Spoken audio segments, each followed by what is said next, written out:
जे stingless honeybees आसा ते खूप बऱ्या प्रकारचे आमचे पॉलिनेटर्स जावन आसात आणि तशेंच ते एक तेंची जी मोवाची क्वॉलिटी आसता जी मेडिसिनल तेका क्वॉलिटी आसता सो तेजो मार्केटान व्हॅल्यू चड आसा। आतां पळोवपाक मेळटा आमकां की फार्मरान मदीं जे स्टिंगींग हनीबीज आसा तेका रिस्पॉन्स चड आसा but as compared to stingless honeybees. But stingless honeybees हळूहळू आतां तेंचें मार्केट वाडपाक लागला आनी तेंचे इम्पॉर्टन्स लोकांक कळटा फार्मर्सां खातीर। सो तेच्याच मदीं आमी लोकां मदीं एक जागृताय क्रिएट करपा खातीर जनरल एग्रीकल्चर ऑफिस आनी आत्मा तेंच्या अंडर आमी डेमॉन्स्ट्रेशन पर्पजा खातीर 10 लोकांक आमी 10 फार्मर्सांक आमी बॉक्सीस दिल्ले आसा।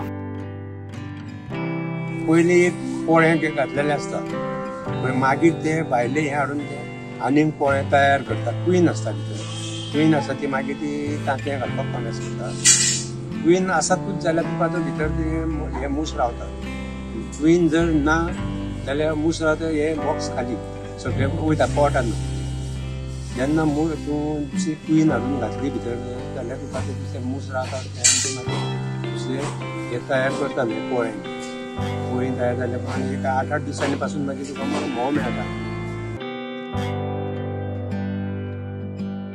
आमी स्टिंगलेस बी जी आसा ट्रिगोना स्पिशीज तेचेर आमी ट्रेनिंग दिल्या। तेचेर आमी इन कोलॅबोरेशन विथ KVIB तेंच्या सपोर्टान प्रोग्राम घेतलो आनी ह्या प्रोग्राम आमी मास्टर ट्रेनर म्हणून सावथाचे सुप्रजीत रायकर तांकां आपयले आनी ट्रिगोना स्पिशीजाचेर तांकां आमी ट्रेनिंग दिल्या आनी तांकां आमी इंट्रस्टेड फार्मरांक आत्मा बॉक्सीस दिवपाचे आसा।